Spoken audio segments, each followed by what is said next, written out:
Hey guys, hope you're all doing great. I'm Hoodie, and today we're going to check out some Reddit stories together. And if you enjoy listening to Reddit stories, don't forget to like, subscribe, and turn on notifications. This post by the subreddit, Am I the Asshole? Moose External 6886. Am I the asshole for telling my family they are never going to be part of me or my son's life? In 2020, I, 30, did something horrible to my family by stealing from them to fund my addiction. I stole some electronics, including old cell phones, a game console, and a Blu-ray player to buy heroin. I cannot and will not justify these actions and fully accept them as my own and their consequences. I was caught and my family became aware of my addiction. It was hard to see my parents realize what was happening, but the hardest was seeing how heartbroken my 17-year-old little sister was. They dropped me off at a rehab center where I spent 3 months getting detoxed and sober. I did not hear from them while I was in there. I tried calling to let them know how I was, but I never received an answer. The day I got out, I went back home. My family there informed me that they would no longer be considering me a member of the family, and that I was to leave the home and not contact any of them for any reason. I attempted to stay with other family, but when I contacted my grandparents, I was told that my parents had called them and several others to tell them that if they kept in contact with me in any capacity, they would cut off contact with them as well. I was able to see how my sister was doing via my mother's Facebook posts, but after liking one, I was messaged and told that I am allowed to look at the posts. But all other family members will be blocking me, and I am not to interact with my mother's posts. I was completely destroyed and left on the streets. I stayed in a homeless shelter and got a menial job, enough to get a rundown apartment, and slowly put my life together. I went through therapy to process the extreme grief I felt. I focused on work and did school online enough to finish my degree from when I dropped out at 21. I was able to secure myself a very good position several states away and moved there as soon as I could. 3 years ago, I met the woman who is now my wife. Her father went through a similar struggle with addiction, and her family welcomed me with open arms. Last year we got married, and 3 months ago we welcomed our son into the world. Of course, being a proud new dad, I posted my boy all over social media to show him off to the world. Plus 35. Since then, I've been inundated with calls and messages telling me that my parents want to meet my son. I have no plans to allow that. My family abandoned me at my lowest and actively worked to cut me off from any familial support I could have had. I am not owed forgiveness for my actions, but I can't pretend that what they did was anything less than complete disownment of me at my most vulnerable. I told them, not very politely, that I do not consider them my real family, and that they are to come nowhere near me, my wife, our son, or anyone related to us. I've been getting messages daily about how I never earned their love back, and am cheating them out of having a son again, and thus I owe this to them, from my parents and others. I am not giving in at all, nor do I ever plan to. AITAH. OP edit. There's been a lot of replies along a broad spectrum of opinions and takes. I may not have replied to them all, but I did read them all. For now, I am stepping back. My wife and I have decided that we're going to be speaking with my parents via video call and discussing the past 5 years and where everyone stands as of today to gauge where we all are and decide how to move forward. I'll be taking everything I've read here into consideration in how I decide to approach this situation. I've seen a lot of people wanting updates. I will post an update on this when the dust has settled and I can say with some certainty what's going to be happening. Thank you all for your words of kindness and otherwise. Every one of them is appreciated. Reading this story, what hit me first wasn't the addiction. It was the silence. Opie did something terrible, and he doesn't deny that for a second. He owned it. Went to rehab, got sober, and tried to reach out. And what he got in return wasn't caution or distance. It was total erasure. No calls answered. No check-ins. Just a door slammed shut and locked from the other side. Personally, that's the part one struggle with the most. I understand setting boundaries. I even understand needing space to heal after being hurt. But cutting someone off completely, pressuring the rest of the family to do the same, and leaving them homeless right after rehab? That feels less like protection and more like punishment. What really stays with me is that Opie didn't let that break him. He rebuilt everything from scratch alone. Sobriety, therapy, education, career, love. That kind of growth doesn't come from someone looking for shortcuts or sympathy. It comes from someone who learned the hard way and chose to change anyway. So when his parents suddenly want back in, not because he reached out, but because they saw photos of a baby, it doesn't sit right with me. It feels conditional. Like now that his life looks stable and presentable, they want access again, without acknowledging the years they were gone. I don't see this as Opie being vindictive. I see someone who finally understands what safety and real support look like, and who doesn't want to risk exposing his child to people who once proved they could disappear completely. The fact that he's still willing to talk to them says a lot about who he's become. Not weak measured, not bitter careful. Whatever happens next, I don't think he owes anyone forgiveness on demand. Healing isn't something you rush just because time passed. To me, this isn't a story about revenge or refusal. It's about someone learning that protecting the life they built sometimes means keeping old doors closed, or at least opening them very slowly. Now, let's move on to the next post. The subreddit, Am I the Asshole Posting for Advocacy? AITAH if I went to a hotel with my kids because of my MIL's behavior with my daughter. My husband and I are currently at my in-laws in Houston for the holidays. We live in Atlanta but are here for the holidays to see them. Just a bit of context so my reaction doesn't seem over the top. My MIL always wanted a grandson. She used to say she was praying for one early in my pregnancy with my daughter. My husband and I didn't care. We just wanted our baby to be happy and healthy. After we had her, she kept pushing for us to have another. My son is 4 months old, and my 2-year-old daughter is such a loving big sister to him. My MIL's behavior to them is definitely partial. From the amount of Christmas presents she gave to the amount of time and love she gives. Now all these things are things that are her effort to distribute as she wishes, so I didn't say anything. But today me and her were with my son, while my husband was cuddling with my daughter. They have a really close bond, and she's a real daddy's girl. My MIL snapped at him and said to forget her for a bit and give his attention to my son who needs it. She said it in front of my daughter, who suddenly went quiet and looked confused and hurt. My son had 2 adults with him. He didn't need my husband to turn his attention from my daughter at that time. I said as much, and she said we're spoiling her to the detriment of our son, and that he needs it more, and we need to impress on my daughter boundaries.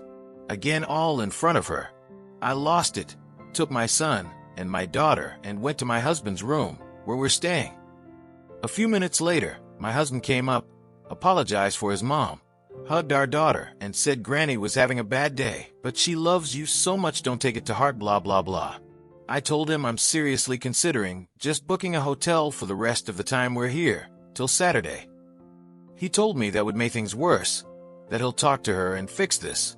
So he went downstairs again, but I'm still considering just going. Would that be an impulsive thing and AITAH thing to do? Thanks. Opie edit.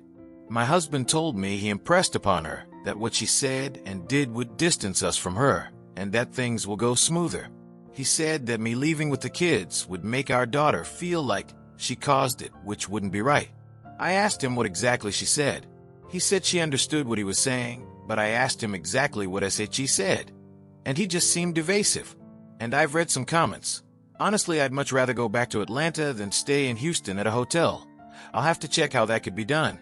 He was asking me to bring us all back down. I said I wasn't ready, but he has taken our daughter out with him to make her feel better. From my perspective, Opie's reaction makes complete sense. This wasn't about a single comment or a moment of tension. It was about repeated behavior that directly affected a young child. Favoritism like this, especially when spoken out loud in front of a 2-year-old, isn't harmless. Kids don't understand good intentions. They understand tone, rejection, and confusion. What bothered me most is that the MIL didn't just favor the son. She actively corrected the father's affection toward his daughter, implying that her emotional needs mattered less. That kind of message, even once, can stick with a child far longer than adults realize. Opie didn't yell, didn't escalate publicly. She removed her children from the situation. To me, that's not impulsive or dramatic. That's a parent prioritizing emotional safety. Wanting to go to a hotel, or even home, wasn't about punishment. It was about creating distance from behavior that crossed a line. Now let's move on to the update to see how this story ends. Hi, I wanted to provide an update since some of you had asked. Honestly, I was avoiding it initially because I had gone against the advice given. My daughter and husband had come back last night with him, showing her around the area. My daughter was happy, and my husband said he had made it clear to his mom that the favoritism wouldn't stand. So I chose to stay. This morning my MIL was extra sweet to my daughter, showing her stuff around the house and kitchen. It seemed a bit fake syrupy sweetness to me, but I thought, okay, maybe I'm cynical. She's trying and my daughter can't tell, so it's all good. And the morning went fine. But after lunch, when we were in the living room, she was telling my daughter her responsibilities as an older sister, that her brother is a baby and younger than her, and she needs to now be a big girl and make sure he's happy. It maybe doesn't sound bad in words, but the tone was one of a lecture. So I just said Jazzy is a baby too, and tickled her to make her laugh, and just kind of put her at ease, and diffused the tension of the lecture. At this my MIL said she's just fulfilling her right and responsibility by educating my daughter, that she's her dad's mom. She's earned the right to educate her grandkids. Again in front of her. That was it for me. Maybe in isolation it wouldn't have, but considering yesterday, I told my daughter we'll play with her toys in the room, and took her and my son up. I called my husband and told him what had happened. He kept asking how she said it and the setting, and I was just like, I planned to give her an honest chance this morning, otherwise I would have done all this yesterday, and to trust me when I'm saying she crossed the line. I told him I'm changing our flights to catch the earliest one out. I need him to come with us, or he has to tell our daughter why Daddy isn't coming back home with us. He said he'll come too and sort out the flight. I told him I just want the earliest one whenever it is, and told him to come back. He's out with his friends today. He told me later we fly out early tomorrow morning now. The last flight today was like 2 hours from our call, so it wouldn't be enough time, and he'll be here soon. I'm just packing our stuff up now. I went downstairs a few times to grab some of our stuff. She tried talking to me, telling me to calm down. I just told her he'll talk to her when he comes. I should have listened and just done this yesterday. We're going to be leaving before dawn basically. I don't know if she'll be up then or not, but if she is, it's fine. We'll say goodbye. When we get home, I'll talk to him about how we proceed with her relationship with our kids. I definitely don't think there's a point to having dinner at the table together. I'll either order out or have him take the 4 of us out. Probably the former, because otherwise she'll ask to come along too. I deserve any incoming criticism. I'm so angry with myself too. My daughter has had to be in an uncomfortable position twice rather than once because of that. And we could have celebrated New Year's Eve in Atlanta instead of here. Thank you all for the advice. I appreciate it so much. With the update, it's clear this wasn't a misunderstanding. It was a pattern. The sweet behavior the next morning felt performative, not reflective. And the moment the MIL started lecturing the daughter again about her responsibilities, she proved she didn't actually understand the issue. Doubling down and claiming a right to educate the child crossed an even bigger boundary. What really stands out to me is Opie's growth throughout this. She gave grace. She tried again. And when it became obvious that the behavior wasn't changing, she acted decisively. That's not overreacting. That's learning in real time and correcting course. I also think the husband's final choice matters. Choosing to leave together sends a clear message. This family unit comes first. The fact that Opie regrets not leaving sooner doesn't make her wrong. It makes her human. In the end, this isn't about punishing a grandmother. It's about protecting a child from internalizing favoritism and emotional harm. And honestly, Opie leaving Houston was the healthiest outcome available at that point. Sometimes the right decision doesn't feel good, but it feels necessary.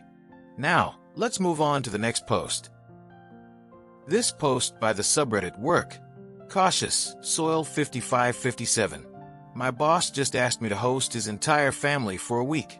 I have changed a couple of details and left certain things vague for privacy reasons, but the gist of it is he is considered the CEO's golden boy, and I am considered the CEO's mother. When Bob's and his wife had a child, she became a psalm, which the CEO, Dick because he is one, found very admirable and promoted him. You know the whole song and dance of Bob becoming a family man. Didn't seem to matter that he was showing up later and later to the office, and missing more and more and more work, and when he was in the office, he was often sleeping. He wasn't my charge, so I let it go and focused on those who were under me. About a year ago, Bob and Co. had to leave due to a family emergency, which required them to move across the country. Another promotion happened as soon as they settled. At this point, he went from being under me in the hierarchy to being at my level, and became even more unreachable. Well, Bob got promoted again a couple months ago to the highest level he can be, and now outranks me. So imagine my surprise when he texts me asking me to house his wife, toddler, and dog for the week in January, and mentions asking the company to pay for his accommodations as an afterthought if that didn't work. Gobsmacked, I tell you. Utter gobsmacked I was.